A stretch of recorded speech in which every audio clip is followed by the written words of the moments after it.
thanks so much. So, again, as I said, what it was our intention for this to be is an honest dialogue about some of our strengths, weaknesses, opportunities, and threats of TANF and how we can go about enhancing this tool to be able to help families. So, as you said, you've got questions out there, and it doesn't have to be those. We just felt like those would be thought-provoking and not sort of peblum. So for you to understand that for us this is a very serious intention to engage. So who wants to stick their toe in the water first? And we'll bring a mic around to you. And again, if we could get your name and your name and your state or your role, we'd appreciate it.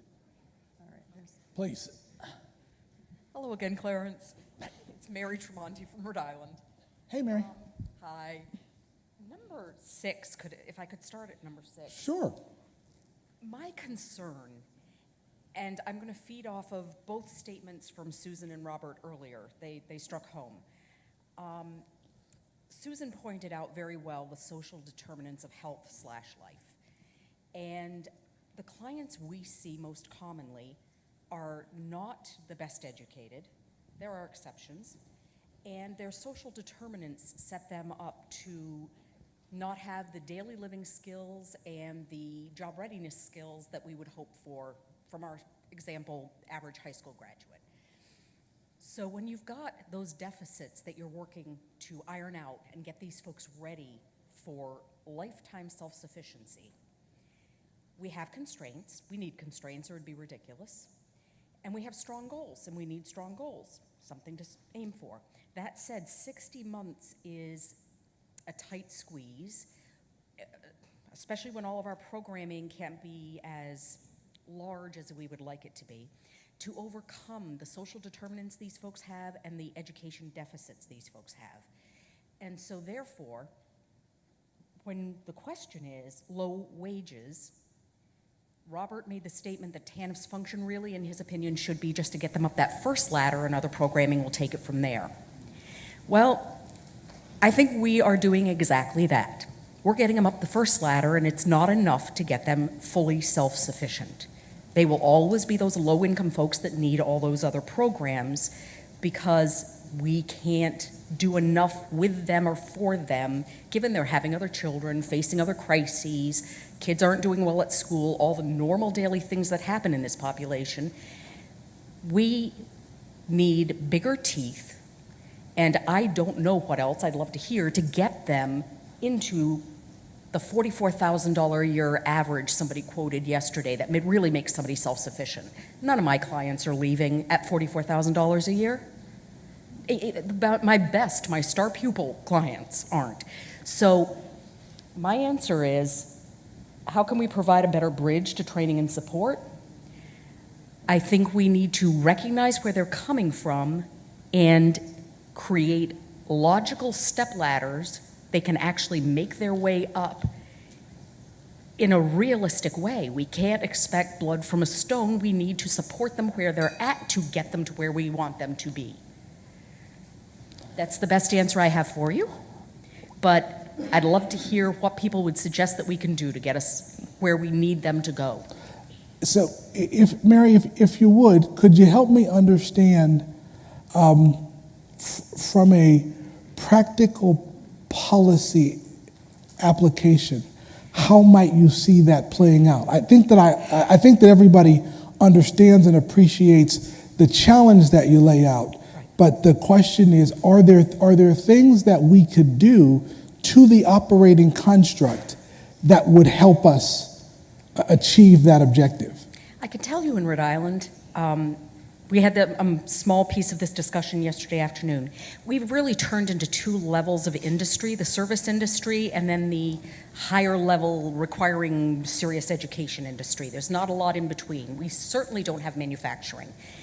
And when you've got folks at the educational level that they're coming in at, 3rd to 6th grade, 6th grade's pretty decent for our clients.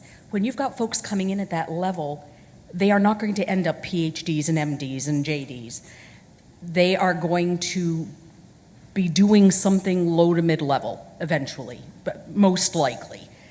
That said, apprenticeships, bringing manufacturing back to this country, creating craft guilds again, where people actually cobble shoes and sew clothing instead of shipping it out to other countries for pennies on the dollar for wages.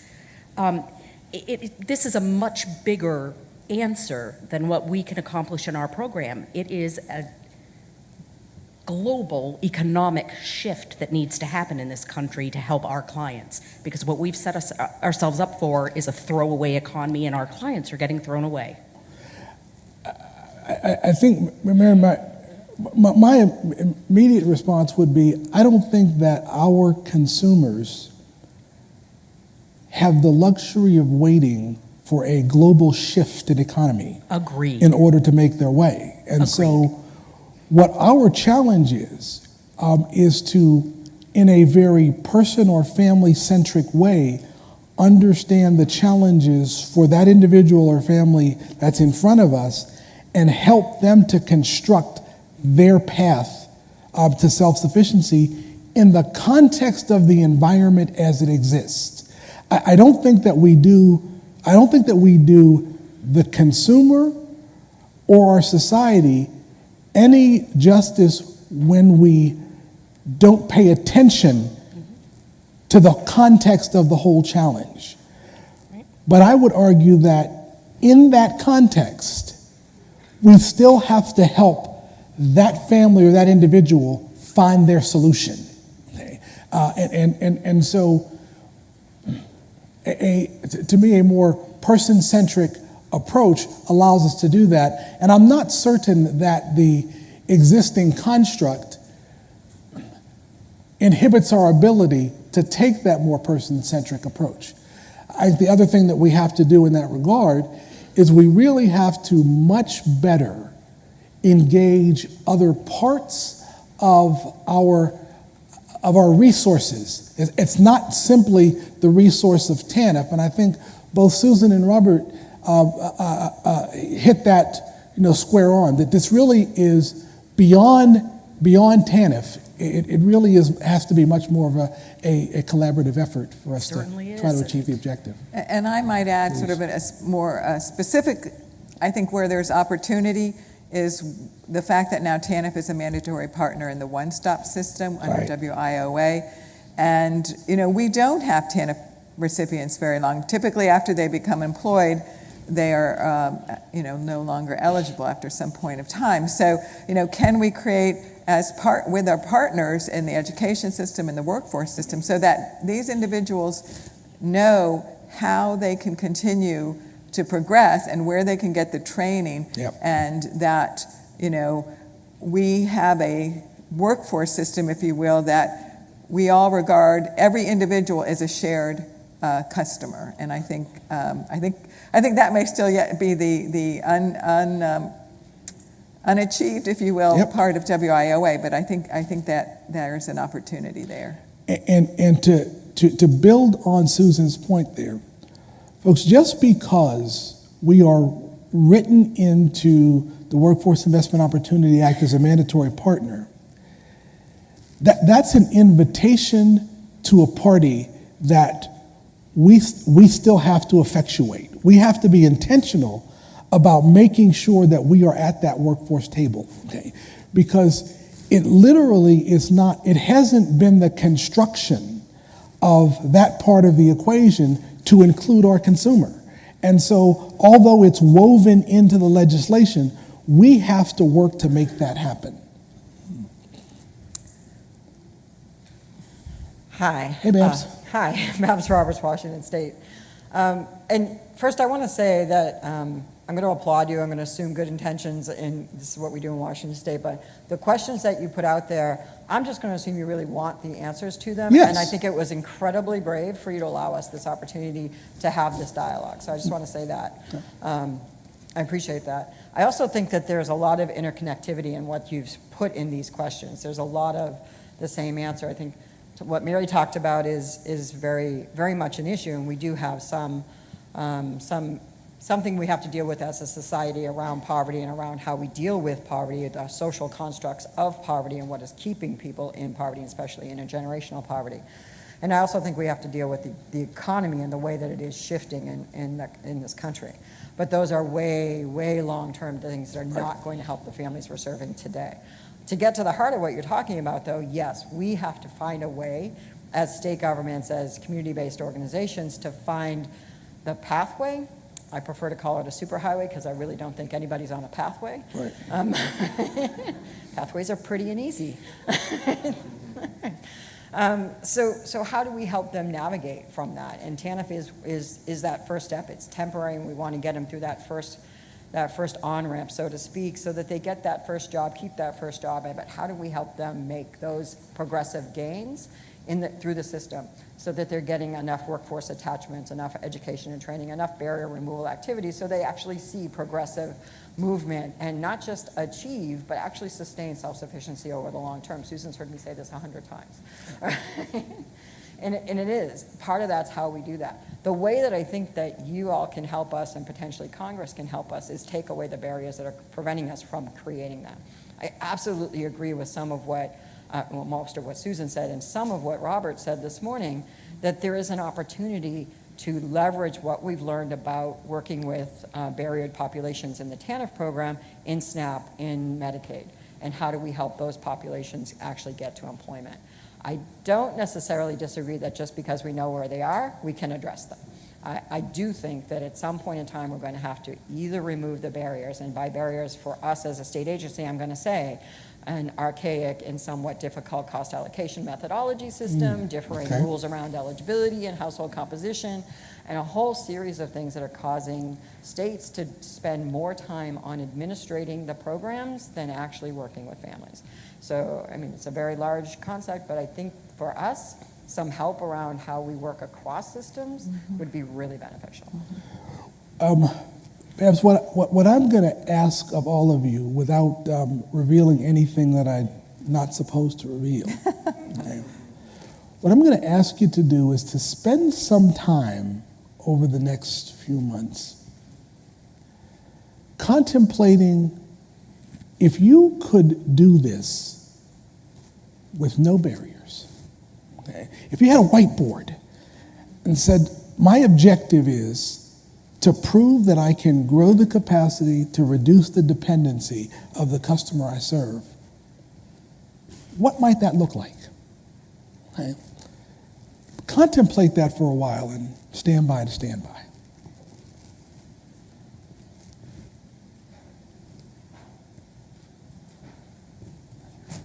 Bob Krebs, TANF Administrator for Iowa. I was really glad, Clarence, that you mentioned the emphasis on meeting the needs of the family. Right.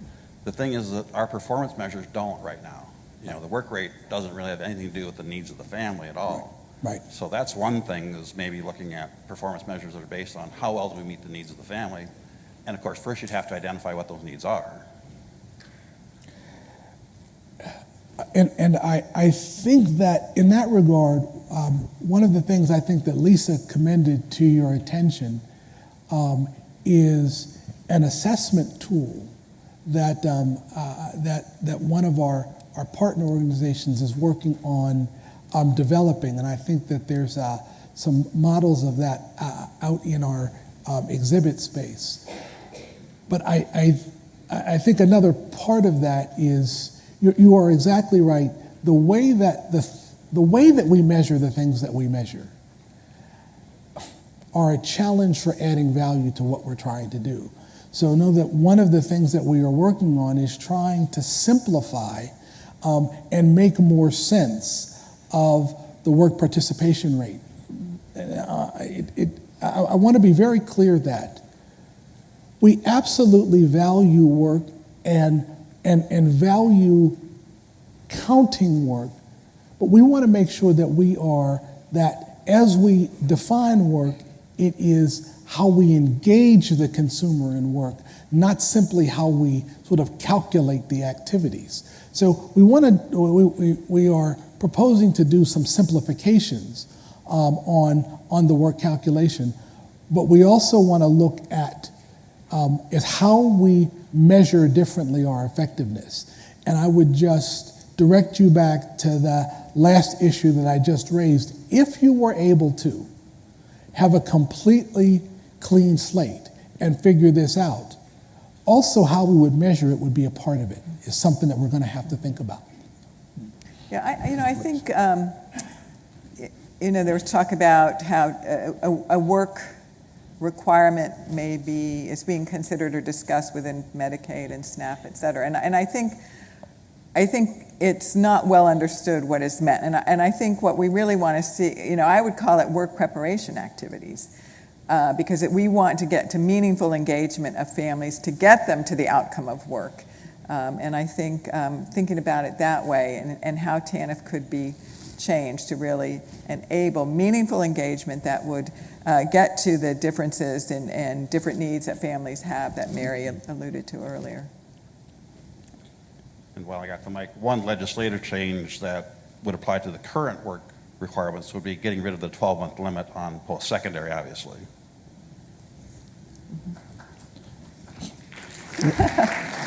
All right, we'll write that down.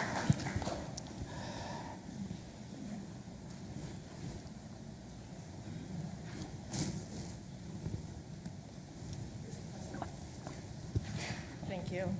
Hello, I'm Lynn Wilder, New Hampshire. Hi, Lynn. And I just wanted to respond. Thank you for the conversation. It's wonderful for everyone.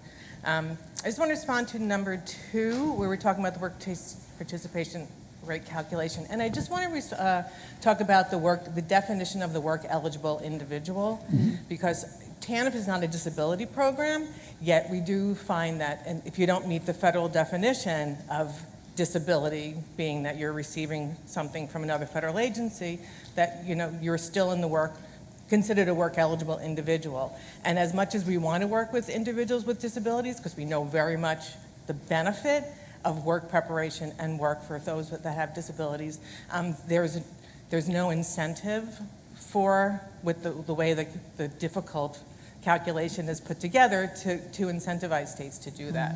So I would just ask, and I know in the past, a number of years ago, I think that there was some conversation about partial credit for individuals that have disabilities. So I just wanted to put that out there to look at the definition of who are the work-eligible individuals.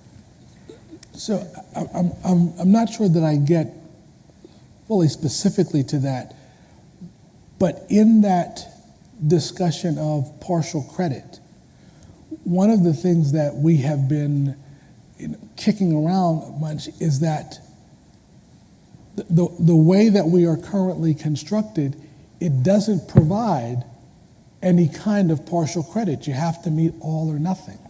And we think that actually drives you away from serving the most difficult to serve, because if you can't get them all the way, then it's like, then you're actually going to get penalized for energy that you put in that doesn't give you the full result. And so we've been kicking around, are there ways that we can provide partial credit? Because for every engagement, we are helping to move that individual or family forward, and we think that we ought to award engaging families all up and down the caseload, not just those who are the easiest to get to meet whatever the requirement is.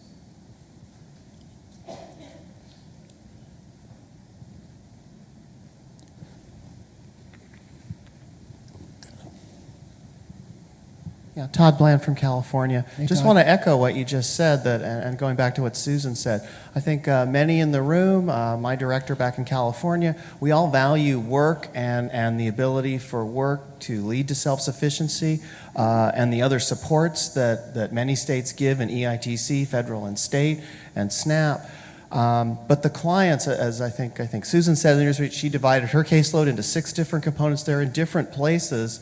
And the current construction of the WPR is all about certain types of participation for a certain number of hours and no credit given for below. So not just partial, but just sort of recognizing clients are in different places and engagement should be valued regardless, and states should be encouraged to make engagement across that spectrum, even if it can't bring people all the way to self-sufficiency.